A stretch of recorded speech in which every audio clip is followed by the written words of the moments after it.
Baik, Assalamualaikum warahmatullahi wabarakatuh. Waalaikumsalam warahmatullahi wabarakatuh. Suara Hilman terdengar dengan jelas tidak? Sudah terdengar. Baik, alhamdulillah tuh kalau begitu ya. Kami dari kelompok 1 berarti membahas modul 2 ya, mengenai teori kepemimpinan klasik, yang dimana pada kegiatan belajar 1 ini akan membahas kepemimpinan menurut teori sifatnya. Terus kegiatan belajar 2-nya ada kepemimpinan karismatik, dan yang ketiganya ada kegiatan belajar ketiga, kepemimpinan menurut teori perilaku. Nah, untuk kegiatan belajar 1 mengenai kepemimpinan menurut teori sifat yang akan dibacakan atau yang akan dipaparkan materinya oleh Sidik. Kepada Sidik, waktu dan tempat saya persilahkan. Oke, terima kasih Ailman yang telah memberikan waktu untuk memaparkan materi pertama. Kepemimpinan menurut teori sifat. Di sini saya akan menjelaskan tentang hakikat teori sifat atau ciri. Istilah ciri atau sifat merujuk pada sejumlah atribut individu seperti aspek-aspek kepribadian, temperamen, kebutuhan, motivasi, dan nilai-nilai. Ciri kepribadian adalah watak yang relatif stabil dalam berperilaku dengan suatu cara tertentu, misalnya rasa percaya diri. Kebutuhan dan motif adalah suatu keinginan akan jenis-jenis rangsangan atau pengalaman tertentu. Kebutuhan dan motivasi ini penting karena mempengaruhi perhatian seorang pemimpin terhadap informasi dan kebutuhan akan memandu serta memberi energi perilaku seorang pemimpin. Selanjutnya yaitu nilai atau value. Adalah sikap yang diinternalisasi mengenai apa yang benar dan yang salah, etis dan tidak etis, bermoral dan tidak bermoral, misalnya kejujuran, keadilan, kebebasan, dan lain-lain. Konsepsi awal tentang teori kepemimpinan atau sifat ciri sebenarnya dapat ditelusuri kembali pada zaman Yunani kuno dan zaman Romawi. Pada waktu itu, orang percaya bahwa pemimpin itu dilahirkan bukan dibuat. Seorang yang dilahirkan sebagai pemimpin maka akan menjadi pemimpin, terlepas dari apa ia mempunyai sifat atau tidak mempunyai sifat sebagai pemimpin. Keberhasilan kepemimpinan seseorang berasal dari ciri-ciri kepemimpinan yang dimilikinya. Yang pemiliknya dimungkinkan bersumber dari bakat yang dibawa sejak lahir atau sumber genetika, diperoleh karena belajar, dan pengalaman diperoleh melalui pendalaman teori kepemimpinan. Selanjutnya saya akan menjelaskan beberapa pendapat tentang sifat atau ciri pemimpin. Hasil kajian dari para ahli tentang sifat atau ciri-ciri atau perangai yang harus dimiliki seorang pemimpin ternyata sangat heterogen. Misalnya kecerdasan yang muncul pada 10 penelitian, inisiatif muncul pada 6 penelitian, keterbukaan dan perasaan humor muncul pada 5 penelitian, entusiasme, kejujuran, simpati, dan kepercayaan pada diri sendiri muncul pada 4 penelitian. Yang pertama ada dari pendapat Kate Davis, dan sebelumnya mohon maaf itu di PowerPoint ada kesalahan, yaitu menurut Ralph Stockdale.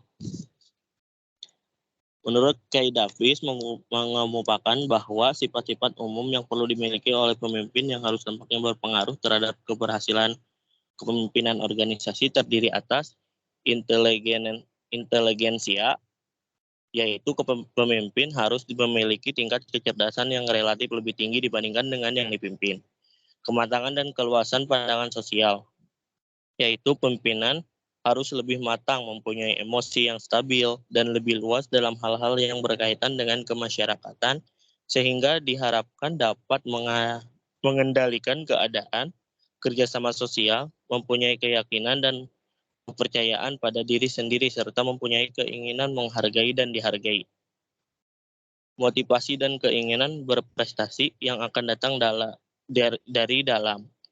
Pemimpin secara relatif harus mempunyai dorongan motivasi yang kuat untuk berprestasi dan berusaha mendapatkan penghargaan yang intrinsik. Selanjutnya yaitu kemampuan mengadakan hubungan antara manusia, yaitu kepemimpinan. Pemimpin harus selalu mengetahui terhadap bawahannya, sebab dalam kehidupan organisasi diperlukan adanya kerjasama atau saling ketergantungan antara anggota-anggota kelompok. Yang selanjutnya ada dari pendapat Ralph Stagdill menyimpulkan bahwa sifat-sifat yang harus dimiliki seorang kepemimpinan yaitu kapasitas, achievement, responsibility, participation, atau status. Yang pertama yaitu kapasitas yang meliputi kecerdasan, kewaspadaan, kemampuan berbicara, keaslian, dan kemampuan menilai. Achievement yang meliputi pengetahuan, keberhasilan dalam bidang tertentu. Responsibility yang meliputi berdikari, berinisiatif, ketekunan, agresif, percaya diri, dan keinginan untuk unggul. Participation yang meliputi aktif, kemampuan bergaul, mudah menyesuaikan diri, dan humor. Dan yang terakhir yaitu status yang meliputi kedudukan sosial ekonomi dan ketenaran. Selanjutnya akan membahas tentang tinjauan terhadap beberapa ciri atau sifat ideal. Pada seorang menjadi pemimpin dapat dipastikan bahwa orang tersebut hanya memiliki sebagian saja ciri-ciri tersebut. Selebihnya merupakan hal yang harus diusahakan pemiliknya. Dengan kata lain, sedemikian banyak ciri-ciri kepemimpinan yang ideal, segera tampak bahwa tidak ada seseorang pun yang serta-merta memiliki semua ciri-ciri tersebut. Hal ini berarti apabila kepemimpinan hanya disoroti dari segi ciri-ciri saja, maka kepemimpinan merupakan proses yang terus berlangsung selama menjadi pemimpin. Dengan mempertimbangkan hal-hal tersebut, mari cermati beberapa ciri ideal. Yang pertama yaitu sifat inkuisif. Sifat inkuisif atau rasa ingin tahu mencerminkan kemauan dan keinginan untuk mencari dan menemukan hal-hal baru dan tidak merasa puas dengan tingkat kepengetahuan yang dimiliki. Yang kedua yaitu kemampuan analisis. Salah satu ciri keberhasilan pemimpin seorang terletak pada kemampuan untuk berpikir. Cara kemampuan berpikir yang dituntut dari seseorang pemimpin adalah integralistik, strategik, dan berorientasi pada pemecahan masalah. Cara berpikir yang integralistik akan memerlukan organisasi sebagai suatu kesatuan yang bulat, meskipun di dalamnya terdapat berbagai satuan kerja yang menyelenggarakannya berbagai kegiatan dengan aneka ragam spesialisasi. Selanjutnya yaitu cara berpikir strategi. Pada dasarnya menuntut seorang pemimpin untuk mampu menganalisis berbagai kegiatan organisasi yang harus diselenggarakan sendiri dan mana yang dapat diserahkan kepada orang lain. Selanjutnya yaitu cara berpikir yang berorientasi pada pemecahan masalah, menuntut kemampuan analisis dari seorang pemimpin dalam mengidentifikasi masalah yang dihadapi, mengumpulkan dan menelaah informasi yang diperlukan, menganalisis berbagai alternatif pemecahan masalah yang mungkin ditempuh, menentukan pilihan pemecahan masalah, dan melaksanakannya. Kemampuan analisis harus tercermin pada kemampuan mendiagnosis dan menentukan tindakan yang tepat sehingga tindakan yang diambil benar-benar mengatasi permasalahan, bukan sekedar gejala permasalahan. Yang ketiga yaitu daya ingat yang kuat. Seorang pemimpin harus memiliki kemampuan intelektual. Salah satu bentuk kemampuan intelektual adalah daya ingat yang kuat. Salah satu manifestasi dari daya ingat yang kuat adalah kemampuan untuk mengangkat kembali informasi yang tersimpan di bawah sadar ke permukaan untuk kembali digunakan dalam kepentingan tertentu. Yang keempat yaitu pengetahuan yang luas. Seorang pemimpin dituntut untuk memiliki kemampuan melihat dan memperlakukan seluruh satuan kerja dalam pengorganisasiannya. Dengan persepsi dan pendekatan yang menyeluruh menuntut pengetahuan yang luas, berarti pemahaman berbagai disiplin ilmu yang ada sangkut pautnya dengan tujuan, strategi, rencana, dan kegiatan organisasi yang dipimpinnya. Tidak salah apabila seorang pemimpin memiliki pengetahuan yang spesialistis. Yang kelima yaitu kemampuan bertumbuh dan berkembang. Pentingnya kemampuan bertumbuh dan berkembang lebih jelas dan lebih terlihat apabila kita ingat bahwa setiap organisasi berada dalam satu lingkungan yang dinamis dan selalu berubah. Perubahan itu seringkali berlangsung sangat cepat, baik sebagai akibat perkembangan ilmu, pengetahuan, dan teknologi maupun karena tuntutan masyarakat yang sering terjadi berdasarkan deret ukur. Yang keenam yaitu keterampilan mendidik. Seorang pemimpin hendaknya berperan sebagai seorang pendidik dengan cara menunjukkan sikap dan perilaku yang pantas untuk ditiru oleh orang lain.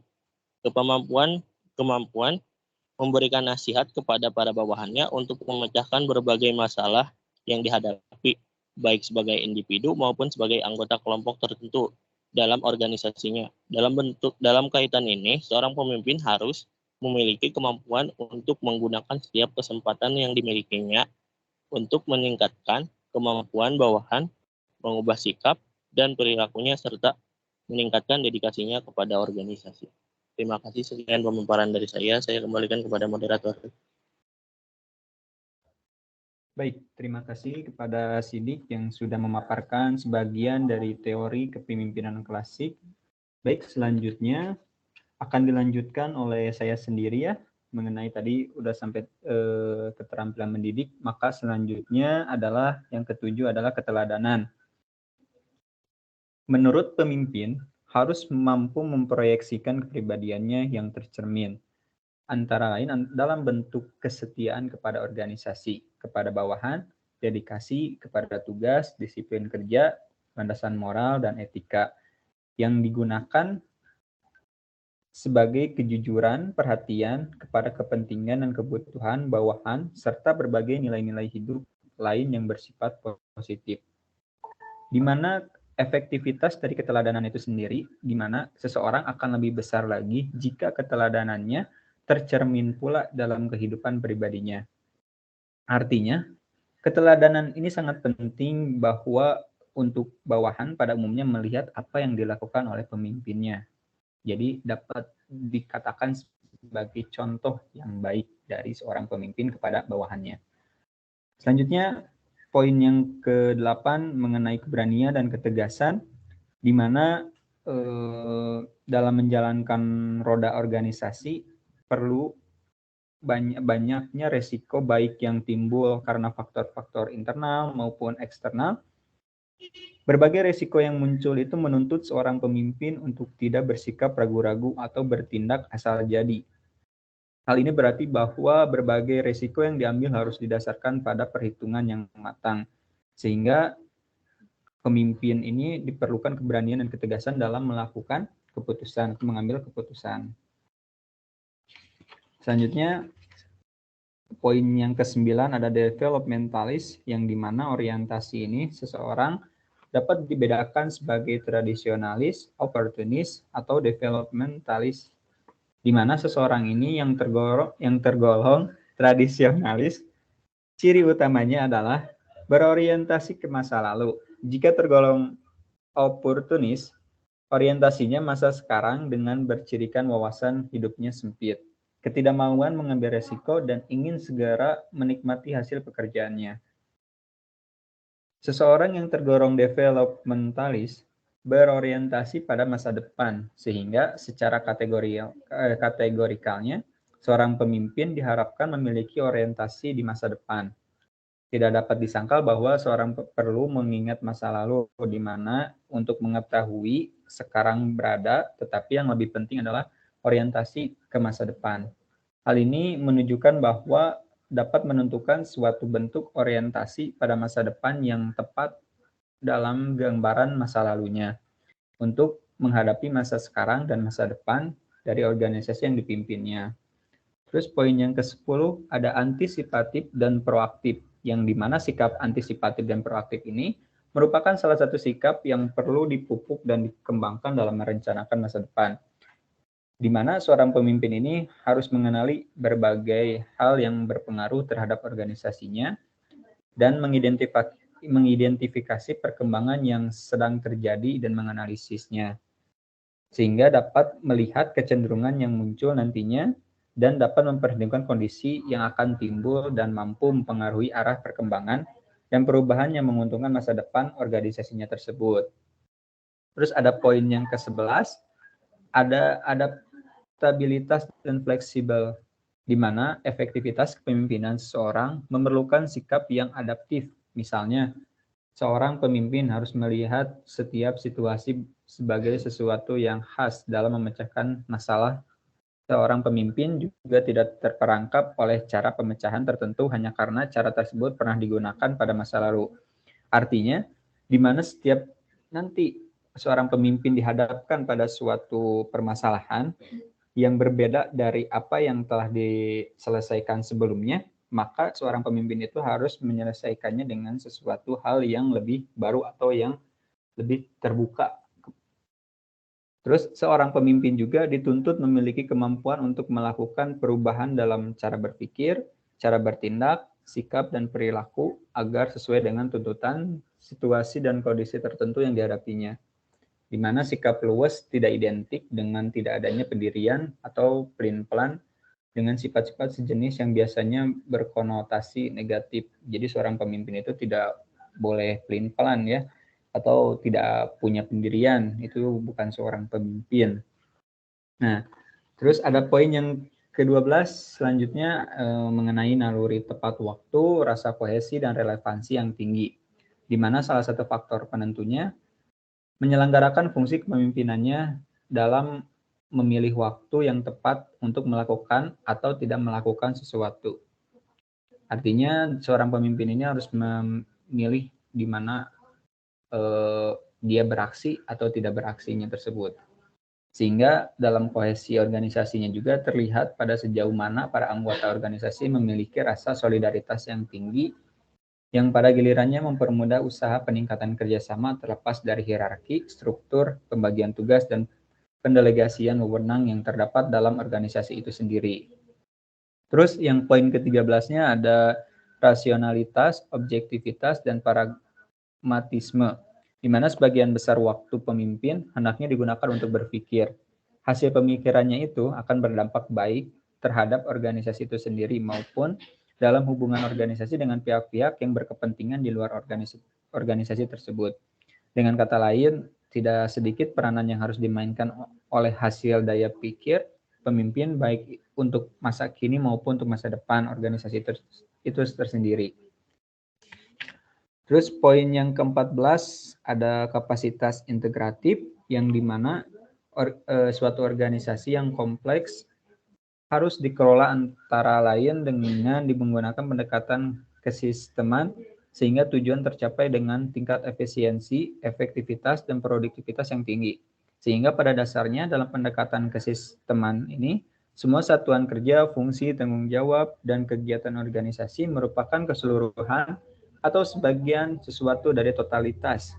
Sehingga kondisi ini seorang pemimpin harus berperan sebagai integrator, karena pada analisis terakhir hanya pemimpin yang mempunyai pandangan yang holistik tentang organisasinya. Sehingga dengan kemampuan integratif yang tinggi, pemimpinnya akan mampu menjelaskan kepada semua pihak bahwa untuk menjalankan rencana diperlukan satuan kerja tertentu sebagai satuan kerja strategik yang dapat mengurangi peran, fungsi, tanggung jawab, dan kegiatan satuan kerja yang lain. Terus poin yang ke-15-nya ada kemampuan dalam menentukan skala prioritas, yang dimana pada kegiatan ini dilaksanakan dengan intensitas yang sama, sehingga perlu penentuan dalam skala prioritas tertentu, karena adanya keterbatasan kemampuan organisasi yang juga dikarenakan situasi dan kondisi yang dihadapi oleh organisasi itu sendiri.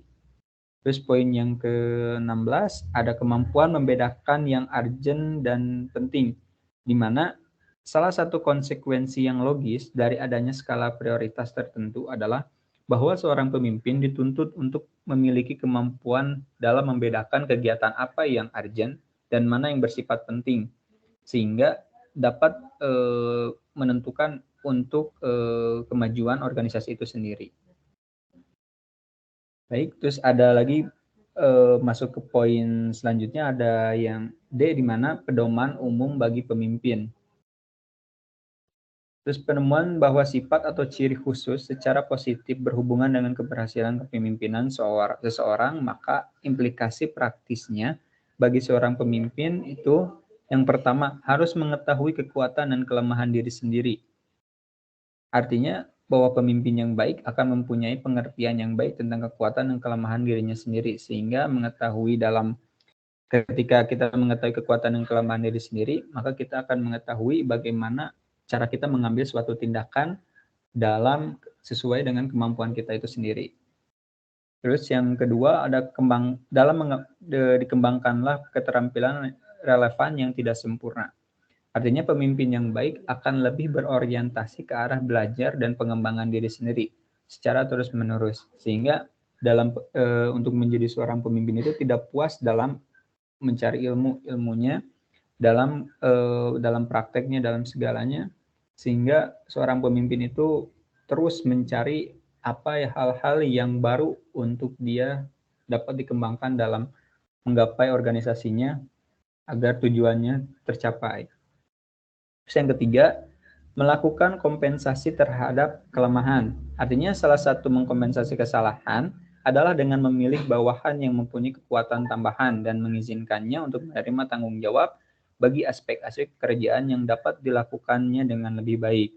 Artinya tidak semua pemimpin itu hebat ya, maksudnya artinya memiliki kelemahan. Nah, dari kelemahan inilah seorang bawahan melengkapi pemimpinnya itu sendiri. Terus poin yang terakhir pada kegiatan belajar 1 yaitu kelemahan teori sifat, yang dimana berbagai pendapat dapat dikemukakan di atas. Terlihat bahwa di antara para pendukung teori tersebut tidak ada kesepakatan mengenai sifat-sifat yang perlu dimiliki oleh pemimpin. Artinya berbagai pihak ada kelemahan-kelemahannya dalam teori tersebut. Kelemahan-kelemahan teori tersebut antara lain, teori ini bersifat deskriptif, yang artinya tidak memberikan analisis bagaimana keterkaitan sifat-sifat itu dengan keberhasilan seorang pemimpin. Yang kedua, tidak selalu ada relevansi antara sifat-sifat yang dianggap unggul tersebut dengan efektivitas kepemimpinan. Terus yang ketiga, terlalu sulit untuk menentukan dan mengukur masing-masing sifat yang sangat berbeda-beda. Terus yang keempat, situasi dan kondisi tertentu memerlukan sifat-sifat kepemimpinan.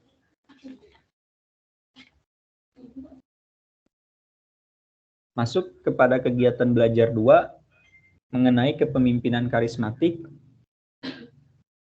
Pengertian karismatik menurut Thesaurus Khazanah Kata Bahasa Inggris susunan Peter Mark Roger, kata karisma mempunyai 4 arti, yaitu daya tarik, kecemerlangan, pengaruh, dan kekuasaan. Berdasarkan hal ini, maka seorang pemimpin dianggap memiliki karisma apabila pemimpin tersebut besar daya tariknya. Cemerlang, besar kekuasaan dan pengaruhnya. Seorang pemimpin juga yang hanya memiliki daya tarik dan kecemerlangan tidak akan diperlakukan sebagai seorang pemimpin karismatik, yaitu dihargai segenap pendapatnya dan dipatuhi setiap perintahnya. Nah, sedangkan dalam bahasa dalam bahasa Yunani, karisma berarti karunia diinspirasi ilahi. Misalnya, kemampuan untuk melakukan sesuatu yang sangat luar biasa atau memprediksi peristiwa-peristiwa di masa mendatang, di mana menurut Max Weber, sosiologi Jerman, telah menggunakan istilah itu untuk menjelaskan sebuah bentuk pengaruh yang didasarkan atas persepsi para pengikut bahwa seorang pemimpin telah dikaruniai kemampuan-kemampuan yang sangat luar biasa, di mana menurut Weber itu sendiri, karisma terjadi apabila terdapat suatu krisis sosial dan pada saat krisis terjadi. Artinya seorang pemimpin dengan kemampuan pribadi yang sangat luar biasa tampil dengan sebuah visi radikal yang dapat memberi suatu pemecahan terhadap krisis tersebut, sehingga pemimpin tersebut menarik perhatian para pengikutnya dan mempercayai visinya, serta merasakan bahwa pemimpin itu sangat luar biasa. Nah, dalam beberapa tahun terakhir juga, istilah karisma mengarah kepada konsep interaksi. Menurut Trace dan Bayer, Pada tahun 1993, kebanyakan dari para teoretikus akhir-akhir ini melihat karisma sebagai suatu hasil persepsi para pengikut dan atribut-atribut yang dipengaruhi oleh kemampuan-kemampuan aktual dan perilaku dari pemimpin dalam konteks situasi kepemimpinan dan dalam kebutuhan-kebutuhan individual maupun kolektif pada pengikut. Pada buku Gary Yukil pada tahun 1996. Mungkin segitu pada kegiatan belajar kedua mengenai kepemimpinan karismatik. Selanjutnya akan dilanjutkan pada poin teori-teori kepemimpinan karismatik yang akan dibacakan atau dipaparkan oleh Devia. Kepada Devia, waktu dan tempat saya persilahkan. Ya, terima kasih Ilman. Di sini saya akan memaparkan materi mengenai teori-teori kepemimpinan karismatik. Nah, di sini teori-teori kepemimpinan karismatik mengidentifikasi bagaimana pemimpin karismatik berperilaku, bagaimana ia berbeda dengan orang lain, dan dalam kondisi bagaimana ia berkembang. Selanjutnya, teori kepemimpinan karismatik host. Para pemimpin karismatik itu berperilaku ingin terkesan oleh pengikutnya, ingin pengikutnya tahu kalau misalnya dia itu berkompeten. Terus misalnya dengan dia memperlihatkan rasa percaya dirinya, terus cerita tentang keberhasilan di masa lalu dan sebagainya. Selanjutnya di sini ada pemimpin karismatik. Pemimpin karismatik itu membutuhkan kekuasaan, rasa percaya diri, dan pendirian dalam keyakinan dan cita-citanya. Selanjutnya, pemimpin karismatik juga berperilaku dengan cara yang dapat menimbulkan motivasi yang relevan bagi misi kelompok atau organisasi. Pemimpin karismatik mempunyai dampak yang luas dan tidak biasa terhadap pengikutnya. Selanjutnya, ada teori atribusi tentang karisma. Kepercayaan merupakan komponen yang penting dari karisma karena para pengikut akan memiliki rasa kepercayaan yang tinggi bila pemimpin tersebut mendukung suatu strategi dengan merefleksikan perhatiannya kepada pengikut dan sanggup mengambil risiko. Di sini terdapat proses-proses mempengaruhi yang terdapat pada kepemimpinan karismatik menurut Conger. Yang pertama, ada identifikasi pribadi, di mana identifikasi pribadi ini merupakan pengaruh yang didapat dari keinginan pengikut untuk meniru seorang pemimpin yang luar biasa karena wawasan strategiknya. Yang kedua ada internalisasi. Internalisasi merupakan sebuah proses mempengaruhi dengan cara memasukkan nilai-nilai sebagai pedoman dasar perilaku.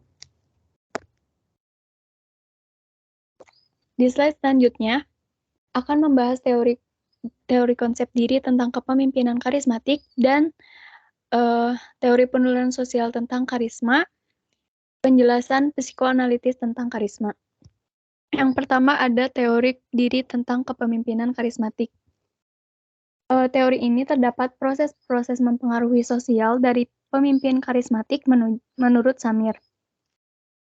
Yang pertama, ada identifikasi pribadi, di mana identifikasi pribadi ini merupakan proses mempengaruhi yang hanya terjadi pada beberapa pengikut. Jika pemimpin tersebut meninggal, misalnya, dia itu akan mencari pemimpin baru lagi yang dirasa akan dapat memenuhi kebutuhannya. Selanjutnya, ada identifikasi sosial, di mana identifikasi sosial di sini merupakan anggota kelompok yang bersedia untuk menempatkan kebutuhan kelompok di atas kebutuhan pribadinya. Dengan kata lain, dia sanggup berkorban demi kelompoknya. Selanjutnya, internalisasi. Internalisasi itu merupakan proses mempengaruhi esensial dalam kepemimpinan karismatik. Nah, pemimpin karismatik akan memberi suatu harapan akan masa mendatang, di mana masa yang akan datang itu pasti menjadi lebih baik misalnya. Terus membuat pengikutnya percaya kalau misalnya apa yang dia katakan itu benar. Selanjutnya, kemampuan diri sendiri. Kemampuan diri sendiri merupakan keyakinan bahwa dirinya berkompeten, mampu mengatasi suatu masalah. Contohnya, kalau misalnya suatu organisasi lagi sedang berada dalam kondisi yang stres, terus bingung harus apa, terus panik, terus dia akan muncul, dari kepanikan itu akan muncul seorang pemimpin yang yang dirasa mampu gitu untuk mengatasi masalah organisasi tersebut. Tapi itu juga hanya sementara kalau misalnya si visi yang punya pemimpin tersebut relevan sama permasalahan yang ada di organisasinya. Selanjutnya ada penjelasan psikoanalitis tentang karisma. Seorang pemimpin karismatik itu cenderung akan muncul di antara orang-orang yang mempunyai perasaan tidak mampu, perasaan takut, perasaan salah, perasaan tersaing. Dari perasaan tersebut, pengikut yang memiliki rasa tersebut mengalami suatu guncangan yang hebat. Maka cenderung akan membenamkan identitasnya kepada seorang pemimpin yang tampak seperti bukan manusia biasa atau Superman, atau bisa disebut superhero gitu bagi pengikutnya. Di slide selanjutnya, terdapat rutinitas karisma.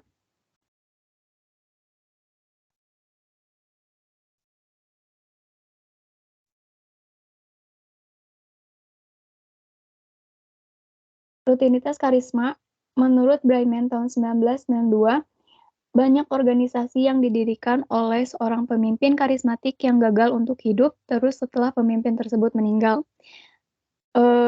Rutinitas karisma itu merupakan sebuah fenomena sementara. Kalau misalnya pengikut itu sangat bergantung kepada pemimpinnya, maka ketika pemimpinnya itu meninggal, akan timbul suatu krisis. Tapi di sini ada proses agar pengaruh dari seorang pemimpin karismatik terus berjalan, meskipun pemimpin tersebut pergi atau meninggal. Ada pendekatan yang dapat digunakan meskipun sulit untuk dilaksanakan. Yang pertama ada mentransfer karisma kepada seorang pengganti yang telah ditunjuk, menciptakan struktur yang administratif yang akan terus melaksanakan visi pemimpin sebelumnya, mempengaruhi para pengikut agar menginternalisasi nilai-nilai dan aspirasi dalam visi pemimpin sebelumnya, memasukkan visi pemimpin sebelumnya dalam budaya organisasi.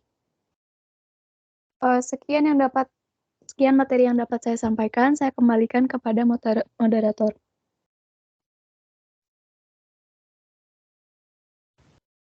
Baik, terima kasih kepada Devia yang telah memaparkan materi pada kegiatan belajar 2. Selanjutnya masuk pada materi kegiatan belajar 3 yang dimana membahas mengenai kepemimpinan menurut teori perilaku yang akan dipaparkan oleh Dini. Kepada Dini, waktu dan tempat saya persilahkan.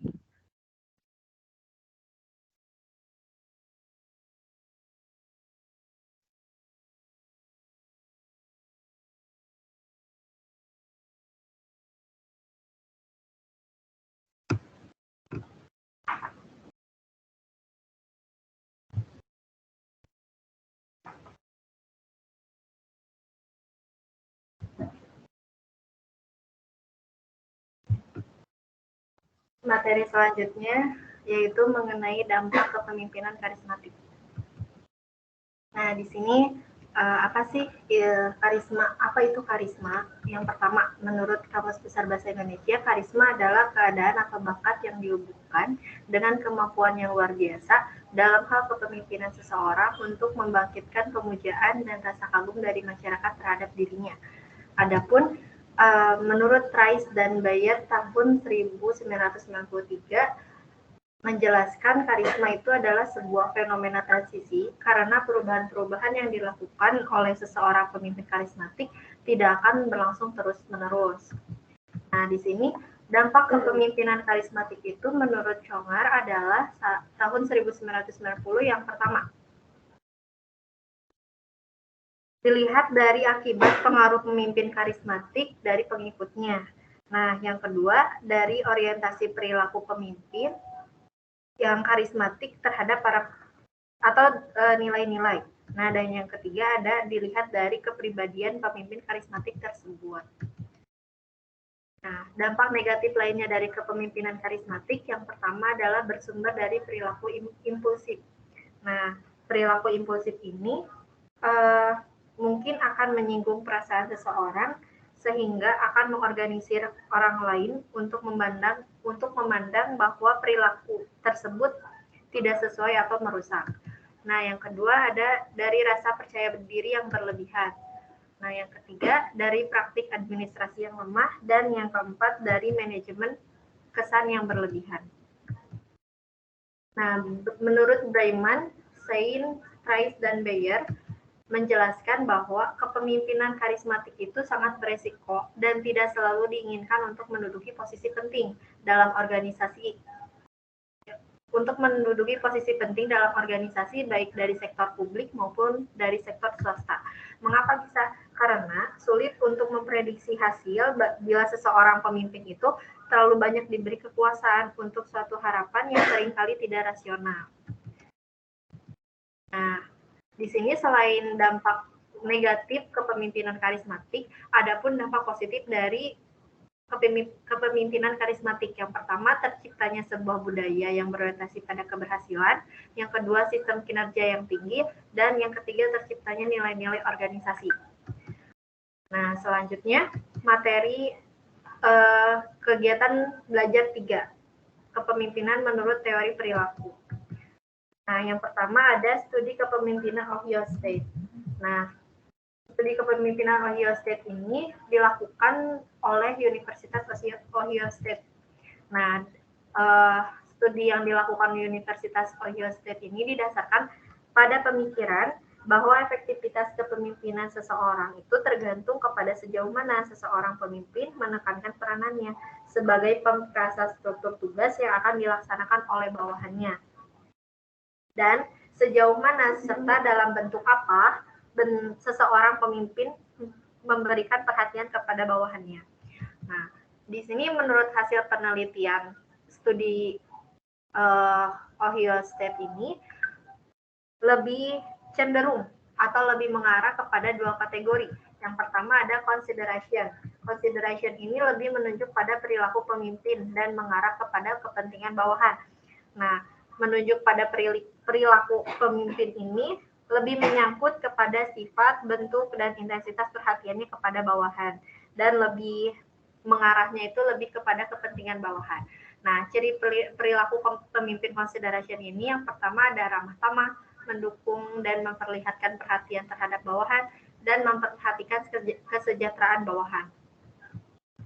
Nah, yang kedua ada inisiatif.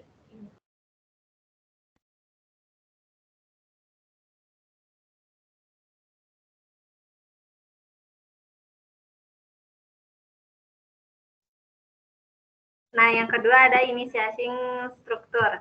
Nah, inisiasi struktur ini lebih menunjuk kepada sejauh mana pemimpin itu mendefinisikan dan menyusun struktur peranannya. Atau lebih ke usaha mencapai tujuan yang telah ditetapkan sebelumnya. Nah, kategori ini lebih mementingkan organisasi dibandingkan bawahannya. Ciri-ciri perilaku pemimpin ini adalah yang pertama, memberi kritik terhadap pekerjaan yang jelek, kedua, mempertahankan standar kinerja tertentu, dan yang ketiga, memberitahu apa-apa yang harus dikerjakan. Jadi, intinya consideration dan inisiasi struktur merupakan kategori perilaku yang relatif berdiri sendiri. Kenapa? Karena beberapa orang pemimpin itu mempunyai consideration yang tinggi dan inisiasi struktur yang rendah. Nah, sebaliknya juga beberapa orang pemimpin juga mempunyai consideration yang rendah dan inisiasi struktur yang tinggi. Nah, adapun persamaannya ada yang kedua-duanya tinggi dan kedua-duanya juga rendah. Nah, yang kedua ada studi kepemimpinan Michigan. Studi kepemimpinan Michigan ini lebih menggunakan studi yang dilakukan oleh Universitas Michigan.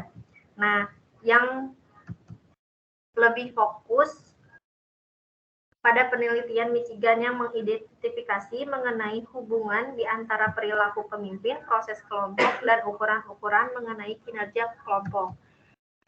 Nah, adapun menurut hasil penelitian Universitas Michigan ini menjelaskan bahwa lebih mengarah atau cenderung kepada 2 hal. Yang pertama, berorientasi pada bawahan, dan yang kedua, berorientasi pada produksi.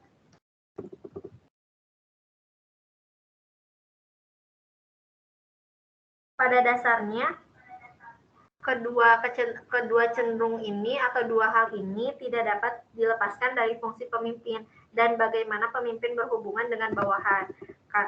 Nah, fungsi dari pemimpin itu pada umumnya menyangkut dua hal pokok, yaitu lebih berkaitan kepada tugas dan pemeliharaan kelompok. Nah, berorientasi pada bawahan dan berorientasi pada produksi ini dibedakan antara hubungan yang berorientasi pada tugas dan pada bawahan. Yang pertama, dijelaskan berorientasi pada tugas itu, yang pertama memberikan petunjuk pada bawahan, yang kedua mengadakan pengawasan yang ketat pada bawahan, yang ketiga meyakinkan bawahan bahwa tugas harus selalu dilaksanakan sesuai dengan keinginan pemimpin, dan yang keempat menekankan kepada pelaksanaan tugas.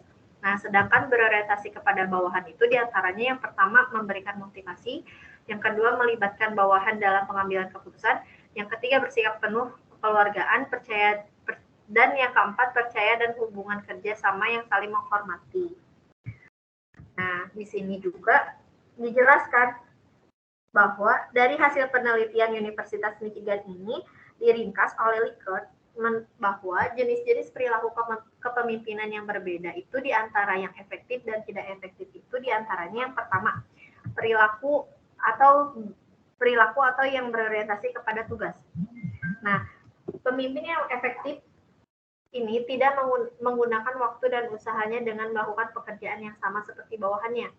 Nah, pemimpin yang efektif ini biasanya berkonsentrasi pada fungsi-fungsi yang berorientasi pada tugas, diantaranya seperti merencanakan dan mengatur pekerjaan, mengkoordinasi kegiatan bawahan, menyediakan keperluan peralatan dan bantuan teknis yang dibutuhkan, dan memandu bawahan dalam menetapkan tujuan kinerja yang tinggi, namun harus tetap realistis.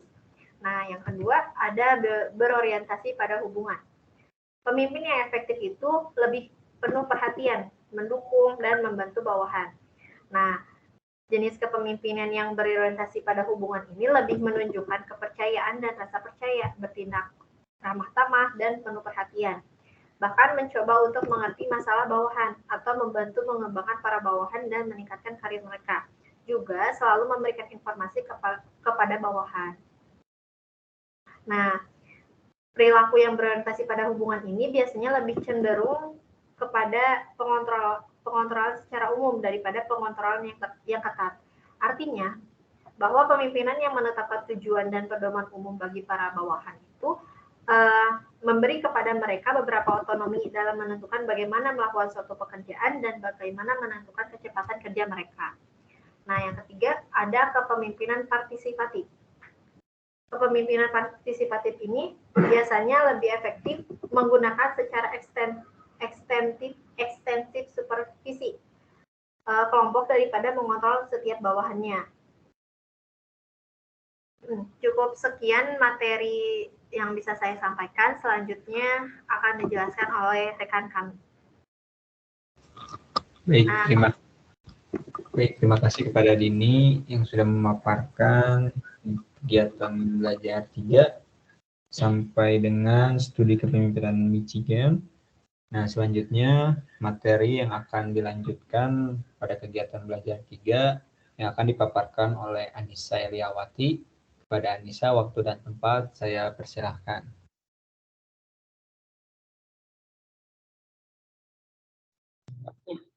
Baik, di sini saya akan menjelaskan model leadership continuum. Model leadership continuum ini dikemukakan oleh Robert Tannenbaum dan Warren H. Smith. Model ini menekankan pada perilaku pemimpin dalam hubungannya dengan pengikut atau bawahannya dalam rangka pengambilan keputusan. Kemudian, model kontinum ini juga memiliki 7 model hubungan pemimpin dengan bawahan dalam rangka pembuatan keputusan. Yang pertama, pemimpin menjual dan menawarkan keputusan kepada bawahan.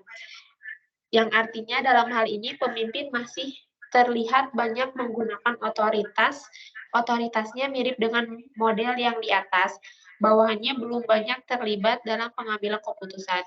Kemudian yang kedua, pemimpin menyampaikan ide dan mengundang pertanyaan. Dalam model ini, pemimpin sudah membatasi otoritasnya dan memberi kesempatan kepada bawahan untuk mengajukan pertanyaan.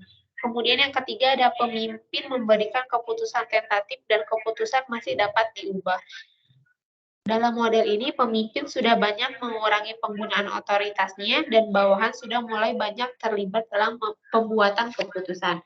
Kemudian yang keempat, ada pemimpin menyampaikan permasalahan dan meminta saran pemecahannya kepada bawahan atau disebut dengan consulting.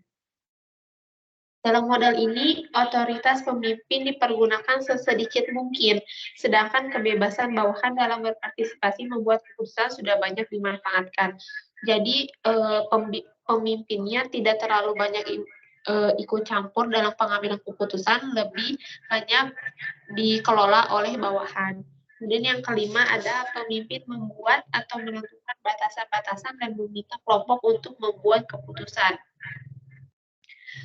Yang keenam ada pemimpin mengizinkan bawahan berfungsi dalam batas-batas yang ditentukan. Model ini terletak pada titik ekstrim penggunaan kebebasan bawahan dan kata lain merupakan kebalikan dari model pertama. Selanjutnya, model leadership continuum ini dikembangkan oleh Likert yang kemudian disebut sebagai Likert Management System. Pendekatan Likert Management System ini dikembangkan terdiri atas 4 sistem manajemen. Yang pertama ada sistem 1.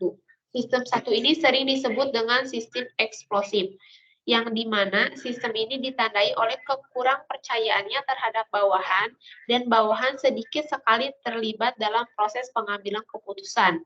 Bekerja dalam suasana yang saling mencurigai, dan bawahan yang tidak berhasil melaksanakan tugas-tugas yang telah ditentukan diberikan ancaman bahkan hukuman. Kemudian ada sistem yang kedua. Sistem yang kedua ini sering disebut dengan benevolent autoritatif, yang dimana bawahan diberi kelonggaran dalam melaksanakan tugas-tugasnya, tetapi diberi batasan-batasan tertentu dengan berbagai prosedur.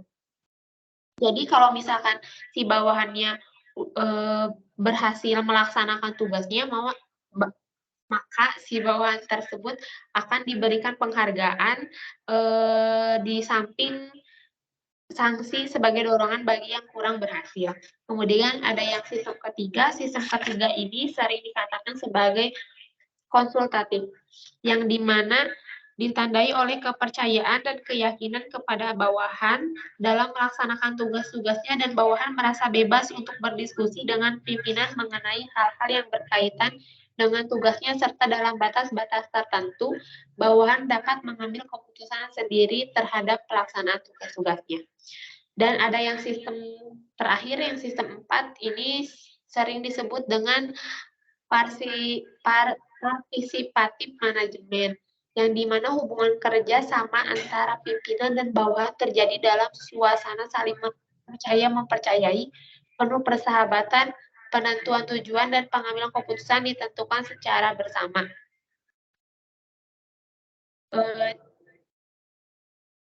Jadi Likert mengemukakan bahwa jika perilaku pemimpin cenderung mengarah kepada perilaku sistem 1 dan 2, maka kemungkinan suatu organisasi tidak akan produktif. Begitupun sebaliknya, kalau misalkan produktivitas organisasi akan tinggi bila perilaku pemimpin memiliki kecenderungan ke arah sistem keempat. Selanjutnya ada managerial grid.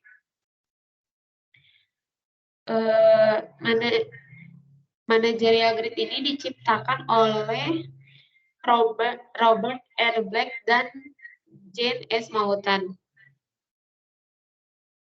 Kemudian managerial grid ini merupakan gambaran secara grafik kriteria yang digunakan oleh Universitas Ohio State dan orientasi yang digunakan oleh Universitas Michigan. Menurut Black dan Moulton, perilaku pemimpin dapat dibedakan menjadi dua perilaku pokok. Yang pertama ada perilaku yang pusat perhatiannya pada produksi, dan yang kedua ada perilaku yang pusat perhatiannya kepada orang. Nah, di sini kan ada pendapat dari Black dan Moulton bahwa beberapa kecenderungan perilaku pimpinan berdasarkan kedua macam tersebut bisa teman-teman lihat di modul, ada grafiknya di halaman 2.47. Nah, kan ada 5 posisi yang dikemukakan oleh Black dan Moulton. Kelima posisi itu yang pertama ada posisi 1.1.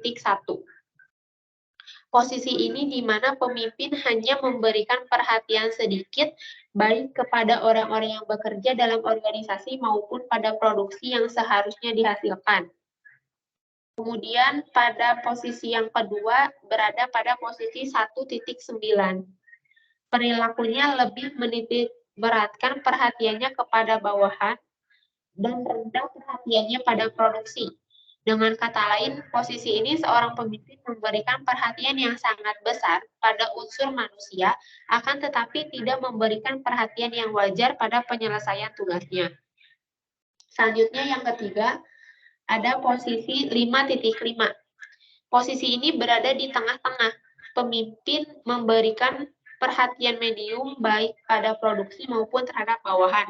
Jadi pemimpinnya itu memberikan perhatian itu seimbang terhadap perhatian kepada produksinya sama perhatian kepada manusianya atau kepada bawahannya. Terus yang keempat ada posisi 9.1. 9.1 ini adalah pemimpin lebih menitik beratkan pada produksi atau hasil. Jadi karena si pemimpinnya lebih mementingkan produksi atau hasilnya, maka bawahan dianggap tidak penting oleh si pemimpin tersebut.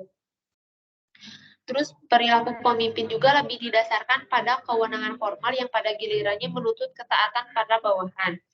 Dan yang kelima ada posisi 9.9. Di sini posisi yang kelima ini merupakan posisi yang paling efektif menjalankan tugasnya. Karena pada posisi ini pemimpin mempunyai rasa tanggung jawab yang sama baik terhadap bawahan maupun terhadap produksi.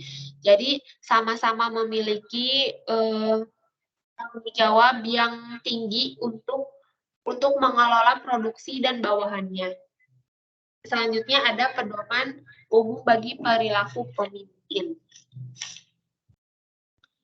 Di sini ada cara-cara untuk memperbaiki efektivitas pemimpin. Di antaranya yang pertama adalah carilah cara untuk memuaskan baik tugas maupun hubungan. Yang digunakan untuk menemukan suatu pola perilaku yang akan memudahkan kinerja tugas dan juga memperlihatkan perhatian yang positif terhadap kebutuhan dan perasaan bawahan atau pengikut. Dalam kaitannya, seorang pemimpin harus selalu mencari cara untuk memuaskan kedua perhatian tersebut secara bersamaan. Yang kedua ada gunakan sasaran dan prioritas untuk membimbing perilaku. Di sini pemimpin harus dibimbing oleh sebuah visi tentang apa yang diharapkan dapat dicapai oleh pemimpin tersebut dan sasaran spesifik yang relevan dengan visi tersebut. Kemudian yang ketiga ada pilihlah perilaku yang cocok dengan situasi. Di sini pemimpin harus selalu efektif secara terus-menerus membaca situasi dan mengevaluasi perilakunya agar dapat mencapai sasaran. Pemimpin juga harus fleksibel dan inovatif dalam menyesuaikan dirinya. Kemudian yang keempat ada kembangkan keterampilan dalam menggunakan praktik-praktik manajemen. Di sini seorang pemimpin dapat menggunakan sejumlah kategori perilaku untuk menjelaskan perilakunya dan perilaku bawahan atau para pengikutnya. Kemudian selanjutnya ada beberapa kelemahan pendekatan perilaku. Yang pertama, mengesampingkan peran pemimpin dalam menghadapi bagian-bagian lain dari organisasi dan lingkungan eksternal. Kemudian ada yang kedua, mengabaikan perilaku kepemimpinan yang mencoba untuk mempengaruhi komitmen dari para pengikut atau bawahan kepada nilai-nilai ideologis dan memberi kewenangan kepada para pengikut atau bawahan untuk mencapainya. Dan yang terakhir ada tidak memuji perilaku yang memberikan kontribusi kepada fleksibilitas dan kemampuan organisasi untuk menyesuaikan diri. Di dalam banyak studi lapangan mengenai perilaku pemimpin hanya sedikit perilaku korek yang diukur, yang mengakibatkan banyaknya peluang yang dilewatkan untuk mengumpulkan atau mendapatkan informasi yang kaya dan deskriptif mengenai pola umum dari perilaku kepemimpinan. Cukup sekian penjelasan dari saya. Mohon maaf jika ada kesalahan. Saya kembalikan kepada moderator. Terima kasih. Baik, terima kasih kepada Anissa Eliawati yang telah memaparkan materi terakhir. Nah, selanjutnya kami akan sesi tanya jawab ya Pak. Atau gimana Pak? Mau buka sesi tanya jawab atau mau diskusi dulu?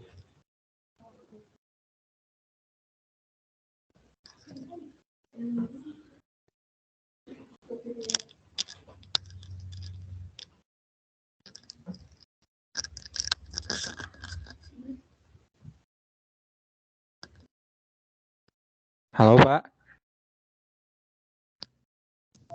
Ya, halo. Halo, Terdengar? Terdengar Pak. Oh ya, jadi langsung saja sesi tanya jawab saja sambil diskusi. Oke, baik Pak. Oke, ya. Silakan. Oke, baik. Kalau gitu dari kelompok 1 kami akan membuka forum sesi tanya jawab sekaligus diskusi.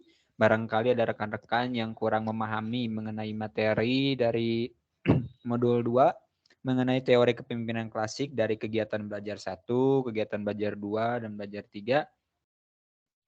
Bagi rekan-rekan yang sekalian yang ingin bertanya, jangan sungkan-sungkan, atau ingin menambahkan apabila dari kelompok kami ada yang kurang atau apa, boleh kita diskusi di sini ya.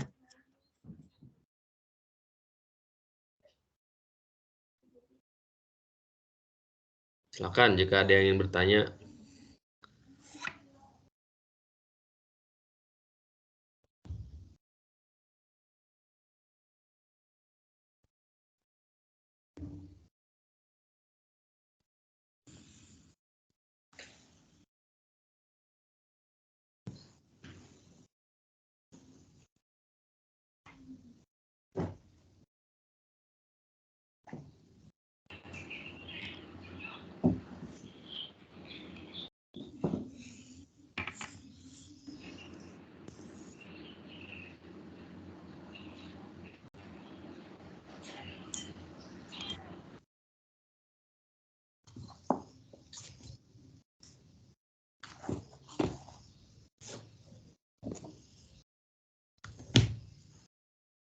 Oke, Ruli mau bertanya. Silakan. Baik, kepada Ruli. Mau nanya apa Ruli?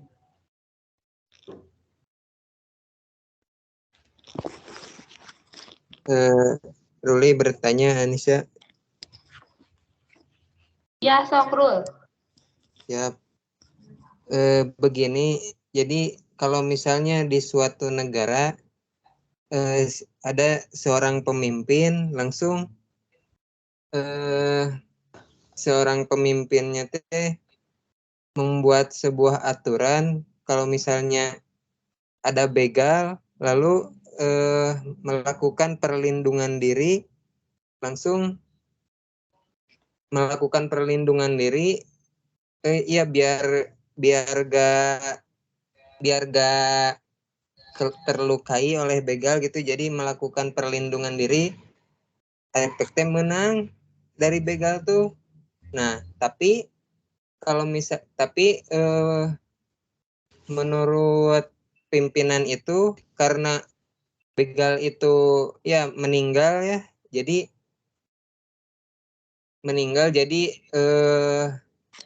apa ya bahasanya tuh, ya jadi dicap main hakim sendiri. Nah, kalau misalnya dipandang dari segi kepemimpinan, apakah itu adil atau tidak? Seperti itu. Baik, Rul. Terima kasih. Ya, maaf, rada bingung. Ditampung dulu ya, Bapak ini boleh di berapa pertanyaannya Pak kira-kira? 3 lah. 3. Oke, baik. Masih ada kesempatan untuk rekan-rekan sekalian. Bagi yang kurang memahami atau ingin bertanya, silakan. Masih ada 2 pertanyaan yang kosong. Izin bertanya. Maya. Iya, Maya.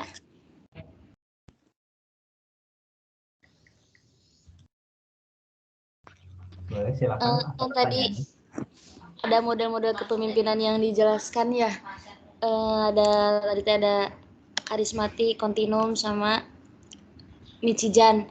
Nah, kira-kira dari 3 model kepemimpinan tersebut, manakah kepemimpinan yang baik digunakan? Seperti itu. Terima kasih. Baik, terima kasih kepada Maya yang sudah memberikan pertanyaan mengenai model-model kepemimpinan manakah yang bagus gitu ya dan baik untuk digunakan. Oke, sip, pertanyaan yang bagus. Selanjutnya ada lagi 1 slot yang kosong untuk pertanyaan bagi rekan-rekan sekalian yang ingin bertanya, silahkan.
Nah, gimana teman-teman?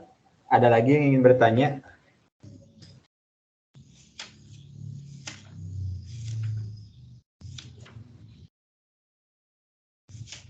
Oke, baik. Mungkin 2 dulu aja ya, Pak. Oh, siapa? Hamzah ini? Iya. Oke, sip. Oke, baik. Sekarang lagi ramai-ramainya konflik Ukraina dan Rusia gitu. Nah, terkait Rusia, apakah Presiden Putin itu termasuk kepemimpinan karismatik? Gitu. Jeng jelaskan dampak yang terlihat pada kepemimpinan karismatik yang dilakukan Putin sekarang gitu. Oke, baik. Terima kasih kepada Hamzah yang telah memberikan pertanyaan terakhir ya mengenai apa karismatik yang dimiliki oleh Putin dan jelaskan apa yang dimiliki ya karismatik daripada saat ini ya. Oke, sip. Pertanyaan yang bagus. Yeah. Izin untuk berdiskusi sebentar ya Bapak. Silakan. Untuk mencari jawaban dari pertanyaan rekan-rekan. Mohon izin minta waktunya sebentar ya. Ya.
saya izin menjawab pertanyaan dari Ruli. Kan pertanyaannya tuh yang begal itu ya, yang si pemimpin, tanggapan dari pemimpinnya kalau misalkan si begalnya meninggal karena kita melakukan perlindungan diri, adil atau enggak.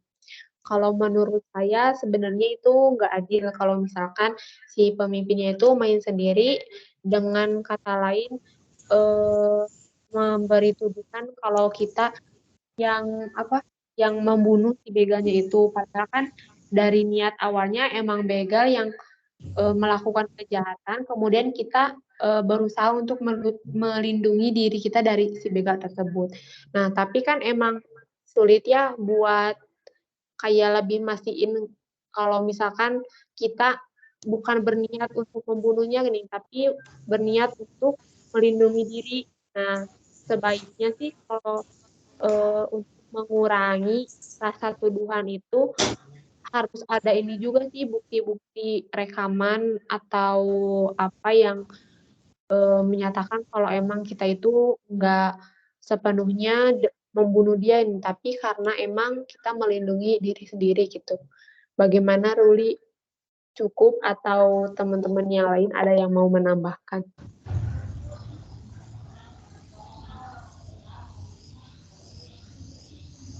Izin bertanya Siap, soal pertanyaan jadi jawab ini. Gimana? Dimas ini? Ya tadi dari Anissa teh kan harus ada video dulu gitu ya, pembuktian bahwa kita teh nanti membela diri gitu, bukan teh membunuh kan gitu, seperti itu kan ya. Sedangkan kalau misalkan kan kita dibegal teh kan masa mau video gitu kan, kondisinya kan lagi lagi genting, lagi nyawa kan taruhannya, gimana itu teh? Nah, oke, baik. Sama saya diluruskan kembali ya. Maksud dari video itu kan kita nggak pernah tahu ya di sekeliling kita itu ada yang masang CCTV atau apalah gitu ya. Nah, tapi kalau dari segi dalam mengambil keputusan, orang yang ingin melindungi dari begal itu tersebut itu sudah tepat. Tapi jalurnya misalkan kalau dia sampai membunuh ya, sedangkan misalkan ini lagi rame di berita yang soal kenapa sih di penjara gitu, padahal kan ngebela gitu kan. Tapi kalau dari sisi hukum yang ada di Indonesia, ketika seseorang yang membunuh itu kan terjerat pasal ya yang sudah tercantum yang ada yang termasuk hukum di Indonesia. Artinya ketika seorang yang membela diri ini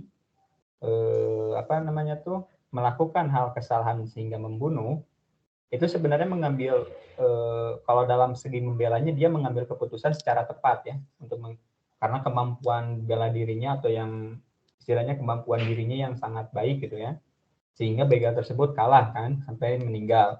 Nah, tapi di sisi lain kepemimpinan yang diambil oleh orang lain juga berbeda. Kenapa? Pendapat atau keputusan yang diambil sesuai dengan hukum yang ada di negara kita sendiri. Jadi otomatis apabila kalau dari kitanya sendiri untuk membelanya itu tidak salah, tapi dari segi hukumnya kita telah membuat kesalahan di mana merenggut nyawa seseorang atau mengambil hak nyawa orang itu sendiri.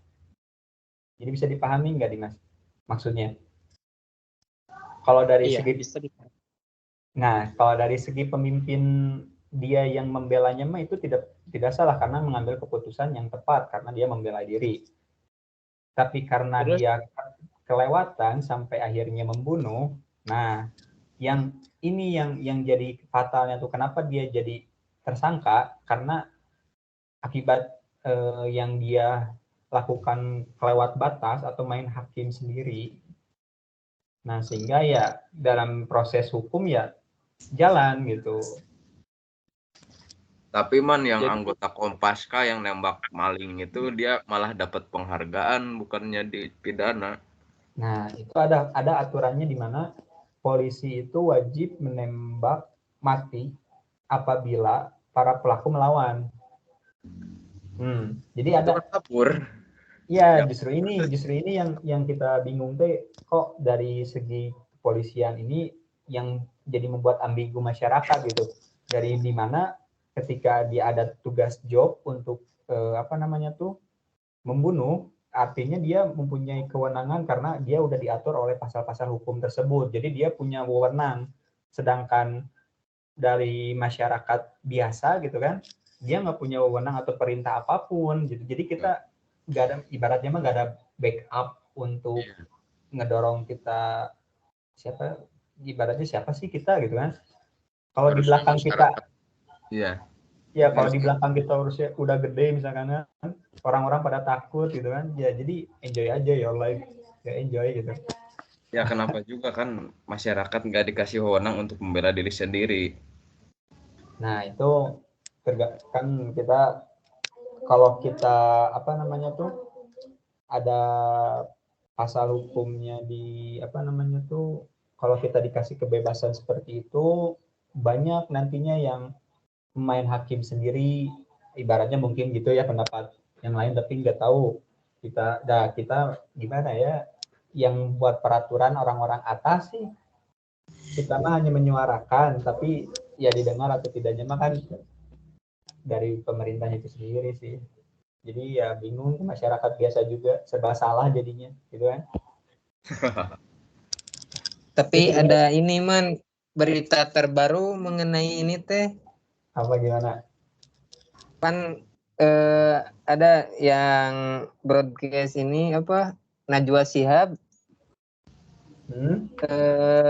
membahas sama satu orang. Nah cina yang satu orang ini teh cerita nama ini ya langsung nggak tahu mengadu ke Jokowi, nggak tahu apa dah, langsung yang mau dipenjara itu teh ganti jadi mendapatkan penghargaan. Itu barusan beritanya. Iya. Aduh. Di TikTok. Ini baru ya beritanya, baru banget ya. Iya. Kalau beda sih enggak, kalau kita protesnya dalam hal positif gitu ya, enggak memberatkan pemerintah, maksudnya enggak rasisme, enggak ngejelek-jelekin. Sekarang mah kan sensitif, pemerintah kita ngejelek-jelekin penjara, kita dikit-dikit di sigal gitu kan. Jadi menyuarakan pendapatnya seakan-akan kita nggak bebas gitu, padahal kan negara kita termasuk negara demokrasi gitu kan ya. Dikit-dikit pas menyuarakan pendapat yang menyebabkan negara, maksudnya pemerintah goyah atau apa gitu kan, tiba-tiba diculik atau diapa gitu. Banyak kasus-kasus seperti itu. Iya. Linknya. Mungkin segitu. Ada lagi nggak? Atau ingin ada yang menambahkan? Jadi panjang lebar ya. Bagus.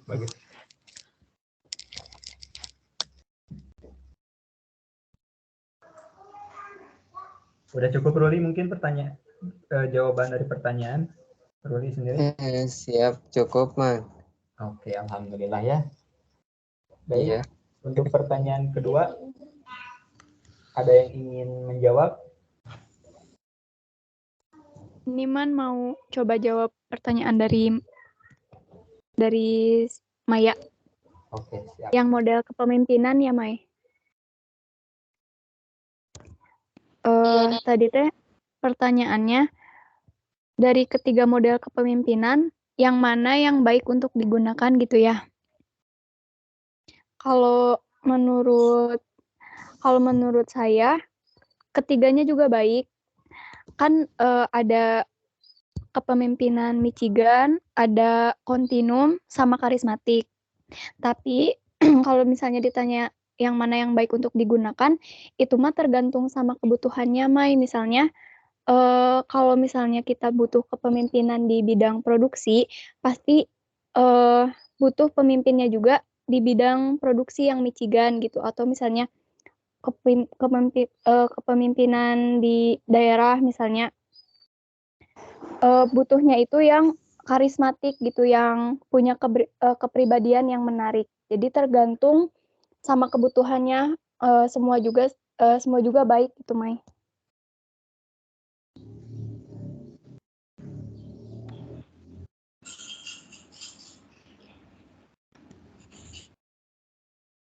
Mungkin ada dari teman-teman yang mau menambahkan.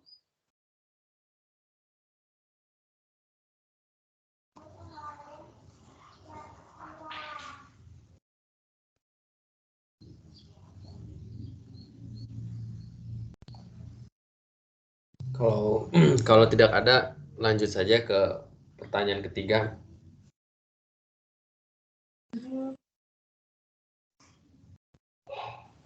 Nah, gimana teman-teman? Ada yang ingin menambahkan atau pertanyaan dari jawaban dari Devia cukup untuk pertanyaan dari Maya? Gimana Maya?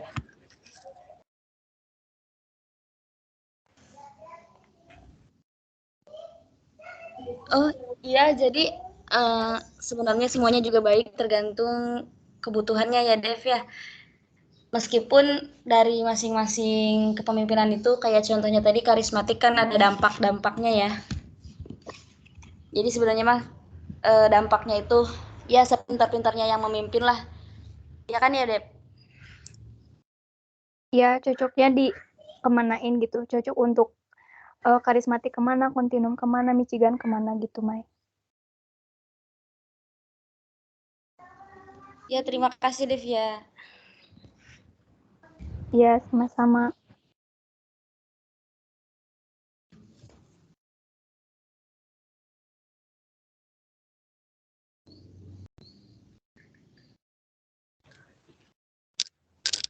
Oke. Pertanyaan yang ketiga itu dari Hamzah ya. Termasuk masuk ke karismatik atau enggak Putin. Terus jelaskan karismatik seperti apa yang Putin pakai, bukan maksudnya yang mempunyai Putin punya karismatik apa gitu kan ya. Nah,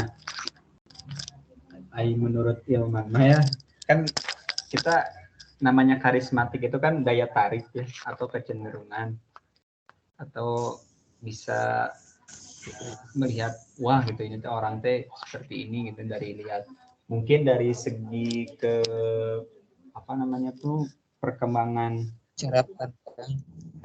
dirinya, terus pertama dari cara dia memimpinnya, ketegasan dalam mengambil keputusan, kan makanya sampai Rusia tuh sampai sekarang dia apa namanya tuh cabut itu masalah dari PBB ya, Hamzah betul ya? Iya. Banyak diberikan sanksi. Iya, itu karena Rusia emang mengambil keputusan yang sangat beresiko ya, tapi wow gitu ya menurut gimana gimana yang jelasnya kayak gini nih,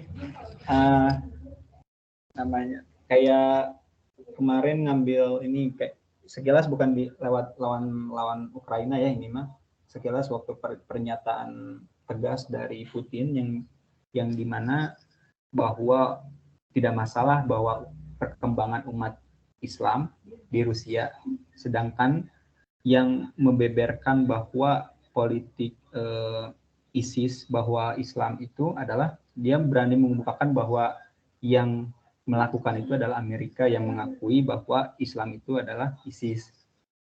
Nah, sebagai bentuk politik di mana agar penjualan senjata Amerika itu laris manis gitu. Ya. Nah, seperti itu. Jadi ketegasan dalam mengambil keputusan mungkin dilihat dari karismatik Putin itu sendiri, terus cara dia memimpin negaranya. Ya mungkin itu kurang banyak tahu juga sih mengenai Putin. Berarti lebih ke tegas ya, Man ya? Iya, lebih ketegasannya aja sama mengambil keputusannya yang sangat mantap. Mungkin itu ya, mungkin cukup jelas atau ada yang menambahkan mengenai pertanyaan dari Amjah?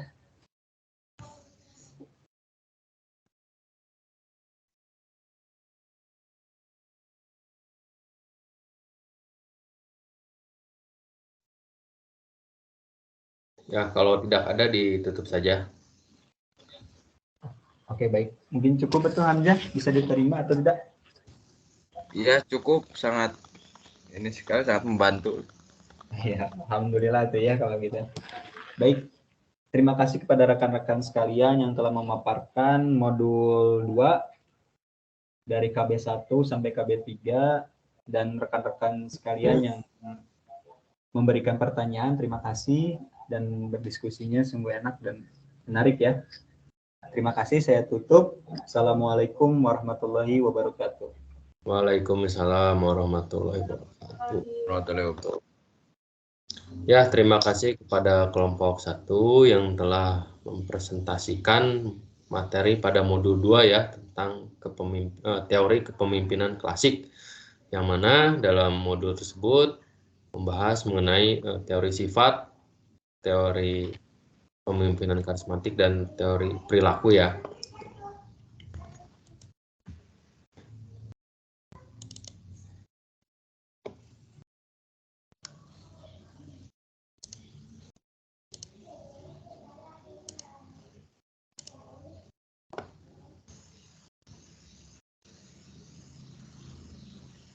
Untuk PPT-nya terlihat? Terlihat, Pak. Terlihat, Pak. Ya, jadi singkat saja ya. Jadi intinya teori yang pertama ya dalam modul kedua ini, teori sifat itu, dia melihat bahwa seorang pemimpin yang baik itu harus memiliki beberapa sifat tertentu yang memang itu sebagai indikator bahwa dia itu sebagai pemimpin yang ideal, seperti itu. Nah, itu beragam pendapat, itu kan. Tuh. Bahkan dalam studi-studi klasik ya khususnya dalam hal ya keislaman ya, dalam agama Islam pun kan ditekankan kan ada teori sifat ya, bahwa kepemimpinan terus memiliki sifat apa, seperti itu kan, sidik fatona, seperti itu. Nah, itu teori klasik sebenarnya. Jadi bahwa kepemimpinan yang ideal itu harus memiliki beberapa sifat. Nah, itu dijelaskan kan di modul itu.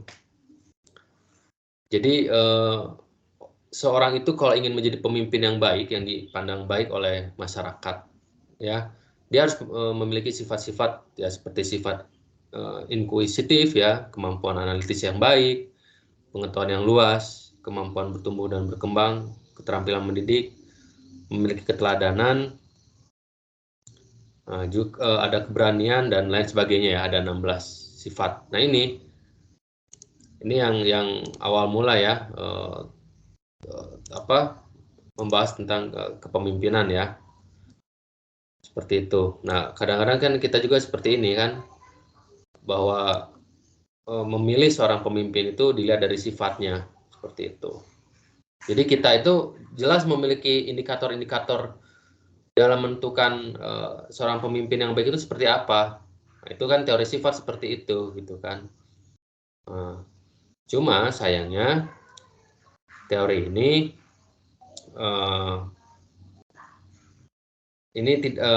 lebih bersifat deskriptif ya, bahkan dianggap tidak ilmiah. Jadi dia tidak bisa menganalisis fenomena kepemimpinan secara mendalam.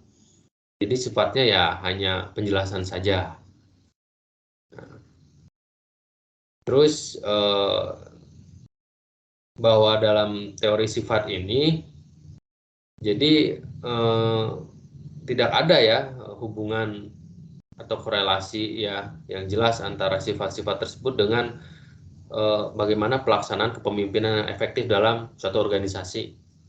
Ya, misalnya seperti ini misalnya.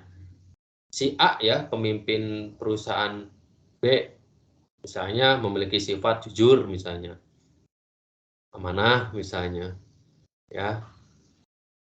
Tetapi dia belum tentu bisa misalnya menjalankan suatu perusahaan, karena dia itu dalam menjalankan suatu perusahaan harus memiliki kemampuan-kemampuan lain seperti kemampuan manajerial, kemampuan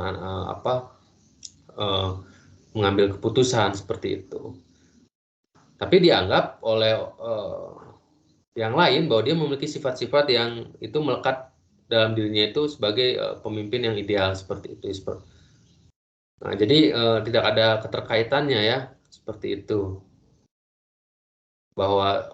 Jadi ini bahwa seorang yang memiliki sifat-sifat yang disebutkan tadi itu belum tentu dia itu bisa menjalankan organisasi yang baik. Karena apa? Karena dalam menjalankan suatu organisasi dalam konteks kepemimpinan itu beragam faktor ya.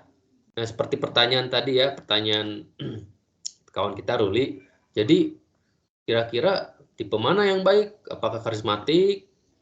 Terus yang mana perilaku yang mana katanya kan?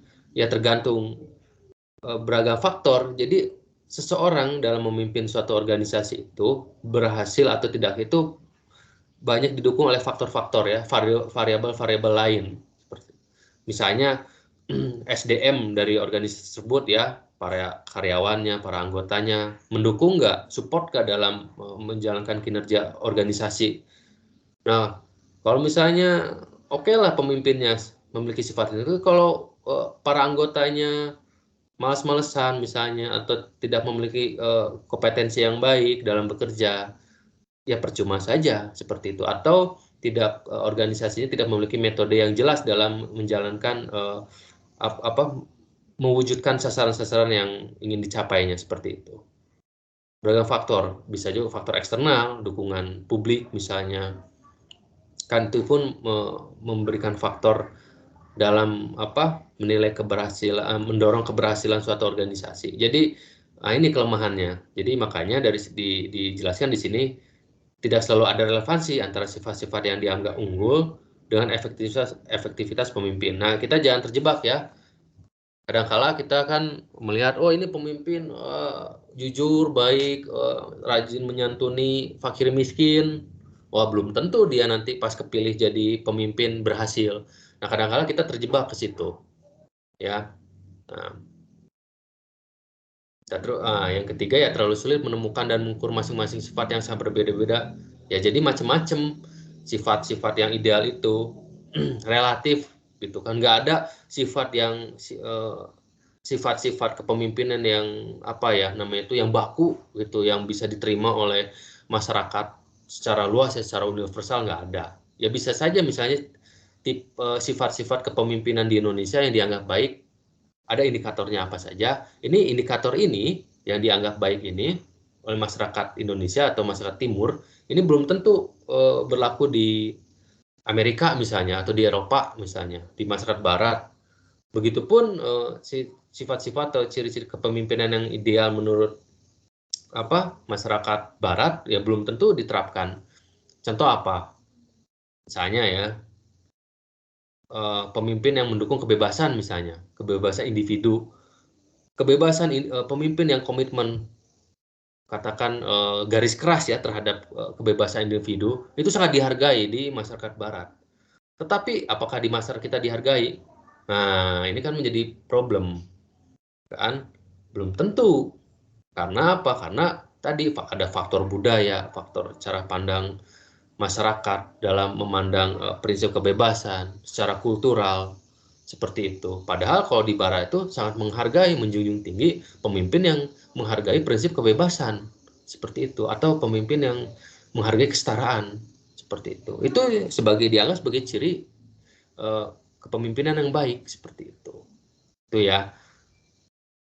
Nah, yang keempat juga situasi dan kondisi tertentu memerlukan sifat-sifat kepemimpinan tertentu pula. Nah itu, ini menyambung juga pertanyaan pertama ya, yang Ruli itu. Jadi tergantung situasi, yang mana nih modelnya nih, gitu kan, seperti itu. Atau dia itu harus mengaplikasikan sifat-sifat yang mana nih, agar organisasi yang dia pimpin itu bisa berjalan secara efektif kan, bergerak secara baik seperti itu. Apakah harus tegas atau harus misalnya harus lebih moderat ya, seperti apa ya, tergantung situasi ya. Nah, nanti kita akan membahas itu ya, faktor situasi kepemimpinan ya, nanti di modul selanjutnya. Nah, selanjutnya ialah kepemimpinan karismatik ya. Jadi kalau teman-teman mendengar kepemimpinan karismatik, jadi pemimpin karismatik itu ialah kepemimpinan yang memiliki daya tarik personal, yang mana daya tarik ini timbul karena memiliki beberapa kelebihan, atau dianggap oleh masyarakat umum itu dia itu memiliki beberapa sejumlah kelebihan yang tidak dimiliki oleh masyarakat banyak, seperti itu. Contoh kita ambil ya, seperti ya yang ada di foto ya, yang ada di layar kawan-kawan. Ini beberapa pemimpin yang dianggap sebagai pemimpin yang karismatik ya. Nah, ini sebenarnya terkait juga dengan ciri sifat ya. Jadi dia bisa memiliki sifat memiliki budi pekerti yang luhur, memiliki sifat kasih sayang, seperti itu. Yang mana sifat-sifat tersebut lebih intensitasnya lebih tinggi dibandingkan masyarakat pada umumnya, seperti itu. Atau dia memiliki kemampuan-kemampuan juga ya, selain sifat tadi itu, memiliki kemampuan tersebut tidak dimiliki oleh kebanyakan orang. Ya apapun ya, misalnya contoh kepemimpinan karismatik, saya ambil contoh siapa ya, misalnya seorang ulama misalnya. Nah, ulama atau kiai itu bisa dianggap sebagai pemimpin karismatik. Kenapa? Karena masyarakat umum menganggap bahwa dia itu memiliki ya kapasitas yang tidak dimiliki oleh orang-orang lainnya, seperti itu. Saya mendengar ada anggapan bahwa doa kiai itu lebih diijabah daripada masyarakat umum. Nah, itu kan suatu daya tarik sebenarnya, seperti itu. Dia lebih soleh, misalnya. Dia lebih peduli terhadap lingkungannya ketimbang orang-orang yang lain, seperti itu. Dan dia mencontohkan perilakunya tersebut ya ke depan masyarakat, seperti itu, diperlihatkan seperti itu. Nah, itu akan muncul daya tarik ya, seperti itu.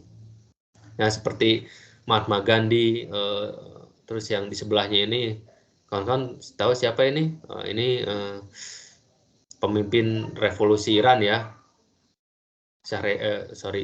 Ayatullah Khomeini. Nah, ini dianggap sebagai pemimpin yang karismatik ya, karena dia memiliki ya, dianggap ya oleh masyarakat Iran saat itu ya, dia itu berani ya melawan kepemimpinan otoritariannya Shah Reza ya, seperti itu. Dan juga memiliki pengetahuan yang dianggap lebih tinggi dibandingkan orang-orang lain ya, keberanian, memiliki pengetahuan tinggi, terus dia memiliki sifat-sifat perilaku yang memang itu mencerminkan nilai-nilai keagamaan ya. Nah, itu bisa menimbulkan ya daya tarik tersendiri, sehingga dengan daya tariknya tersebut dia bisa memobilisasi masyarakat Iran untuk melakukan revolusi. Nah, itu karismatik ya. Nah, pada intinya pemimpin karismatik ini biasanya dia ini dia di luar jalur aturan yang ada gitu, aturan yang ada. Dia nggak, sifatnya dia nggak kaku ya, dan dia berusaha untuk menentang kemapanan, seperti itu, atau status quo ya, seperti saya contohkan seperti pemimpin Ayatullah itu ya, seperti itu. Soekarno pun kan sama seperti itu, dia menentang model kolonialisme saat itu. Begitupun Gandhi kan, begitupun ya di Bunda Teresa kan, dengan perilakunya seperti itu, dia sehingga menimbulkan daya tarik. Nah, ini karismatik seperti itu, daya tarik ya, bukan kemampuan manajerial. Kan kita membahas ya perbedaan antara pemimpin dengan manajer ya, beda ya. Nah, kalau pemimpin itu biasanya ini, ciri-ciri pemimpin itu biasa ada karismatiknya. Nah, kalau manajer kan enggak, dia kan terpatut ke aturan yang ada gitu kan, dia sifatnya lebih birokratis, seperti itu. Nah, itu ya. Nah, itu kepemimpinan karismatik ya. Nah, yang ekstrim dari kepemimpinan karismatik yaitu jika kepemimpinan karismatik ini terpaut dengan sentimen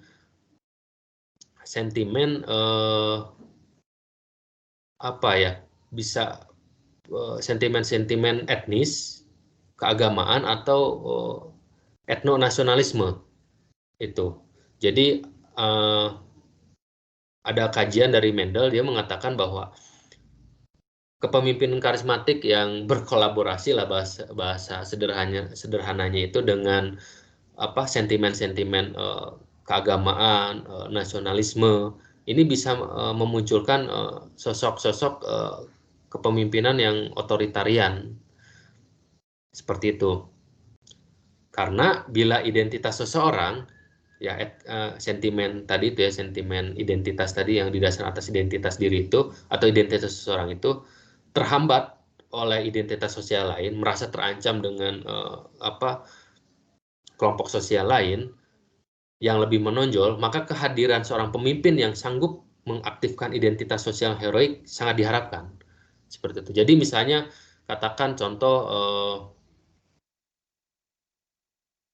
bahwa katakan di dalam kita ada anggapan ya bahwa umat Muslim sekarang itu merasa tertindas, merasa dibodoh-bodohi misalnya, ya, merasa terancam posisinya. Nah, itu kan sebenarnya sentimen yang bersifat etno-religius atau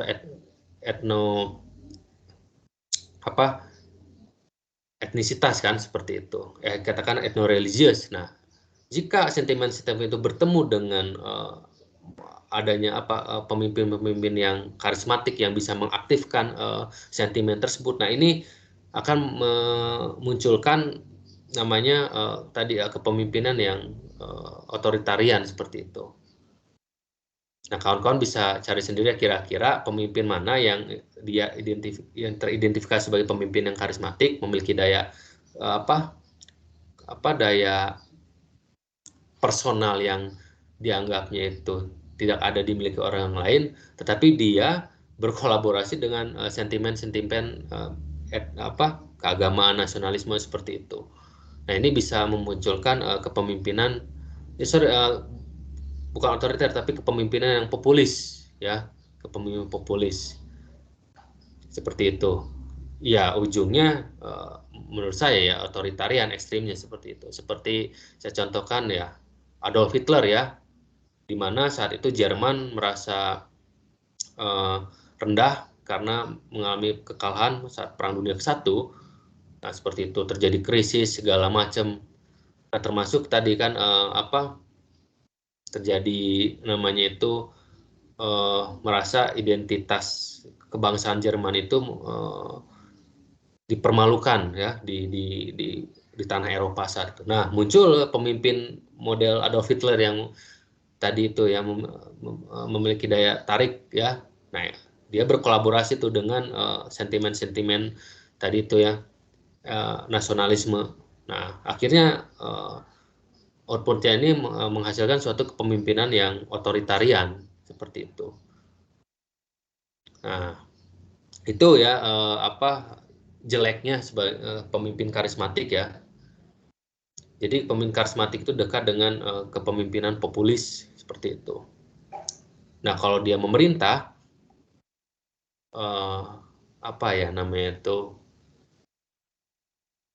kadangkala ya dia itu mengarah kepada gaya kepemimpinan yang otoriter seperti itu. Nah, saya contoh seperti Putin, ya Putin juga bisa dikatakan sebagai pemimpin yang karismatik ya.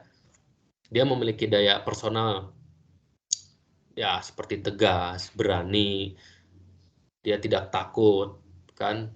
Seperti itu kan, itu daya tarik personal yang akhirnya dia bisa mengaktifkan karismanya dalam dirinya seperti itu, sehingga dia bisa memobilisasi dukungan di masyarakat. Tapi apa yang terjadi ya?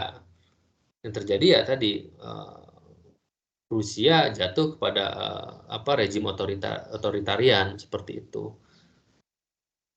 Nah, ini bisa panjang lebar ya membahas tentang kepemimpinan karismatik di dalam perpolitikan ya. Mungkin kawan-kawan bisa baca lebih lanjut ya tentang kepemimpinan populis ya, karena itu dekat antara kepemimpinan karismatik dengan kepemimpinan populis. Nah, yang terakhir, nah ini, jadi antara Universitas Ohio dan Universitas Michigan ini hampir sama sebenarnya. Jadi kepemimpinan dilihat dari perilaku itu apakah pemimpin itu berorientasi pada bawahan atau pada organisasi tugas. Seperti itu. Jadi kalau bawahan itu, jadi dia lebih mementingkan bagaimana memberdayakan bawahannya, mendorong untuk memenuhi kebutuhan bawahan, seperti itu. Jadi sifatnya bottom up gitu kan. Nah, kalau orientasinya tugas atau organisasi, dia lebih kepada bagaimana organisasi itu dapat dijalankan secara efektif, efisien, seperti itu. Jadi si bawahan itu di-push dia agar si bawahan ini bisa bekerja dengan baik dalam menjalankan organisasi, dalam mencapai sasaran-sasaran yang telah ditetapkan. Nah itu. Nah sebenarnya nggak ada ya ekstrim kepemimpinan yang ekstrim perilaku condong ke bawahan atau condong ke tugas atau organisasi, karena ya harus berimbang lah. Nggak mungkin kan hanya mengandalkan di titik ekstrim hanya dia itu berpatokan pada tugas dan organisasi, enggak. Dia pun harus memperhatikan bawahan, karena berhasil atau tidaknya bawahan itu kan bagaimana meningkatkan kualitas SDM ya. Nah untuk meningkatkan kualitas SDM kan tentunya harus diberi namanya itu pelatihan, terus diberi gaji yang baik dan lain sebagainya, sehingga dia bisa mampu bekerja secara maksimal, seperti itu kan. Mungkin singkat saja ya karena waktunya mepet. Kalau ada pertanyaan nggak kira-kira sebelum saya tutup?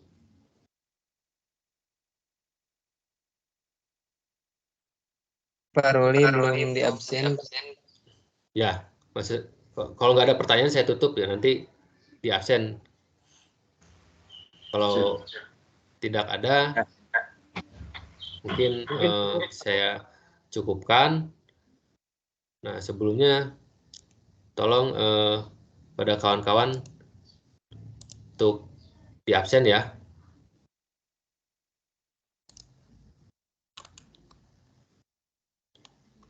Ajeng Ratnasari hadir? Hadir, Pak. Oke.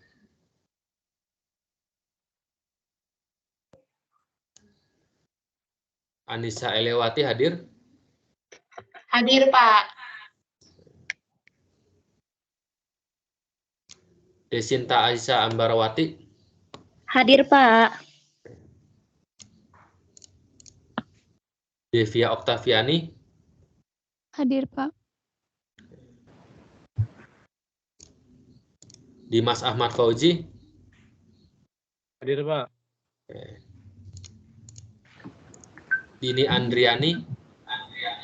Hadir, Pak. Eri Nurdiansyah? Hadir, Pak.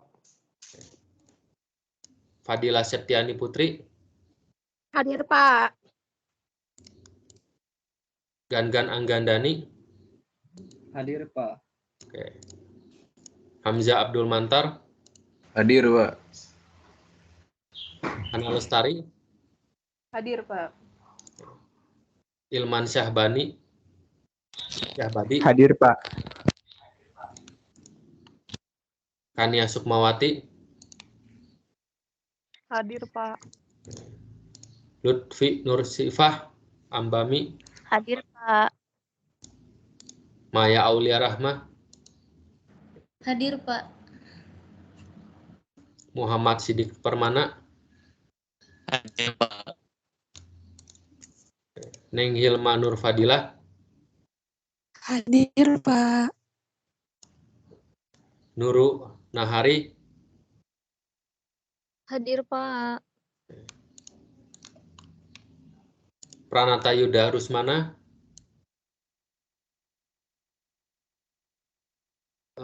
Pranata Yuda Rusmana? Hadir?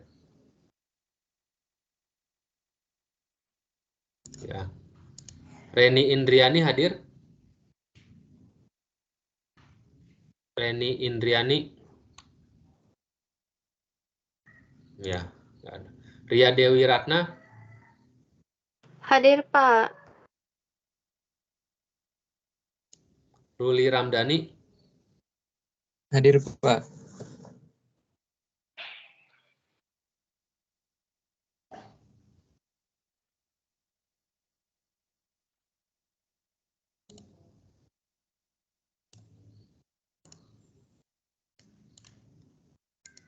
Selvi Suliani hadir. Hadir, Pak. Bapak maaf, Reni hadir. Siapa? Keluar Reni. Reni hadir. Iya. Tante Herlina hadir. Hadir, Pak. Atas nama Ruli Ramdhani, hari kemarin hadir nggak? Hadir, Pak. Oke.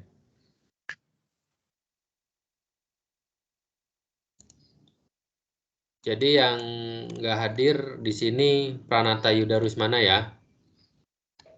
Oke. Pak, Pranata dari semester kemarin nggak ada. Tidak ada? Oke. Baik. Iya, dari semester kemarin. Oh, nggak ada ya? Oke. Nanti saya laporkan ke pihak UT ya. Ketua kelasnya siapa ya?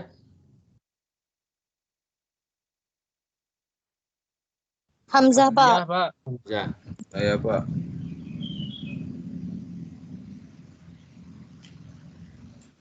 Tolong ditampilkan layarnya masing-masing.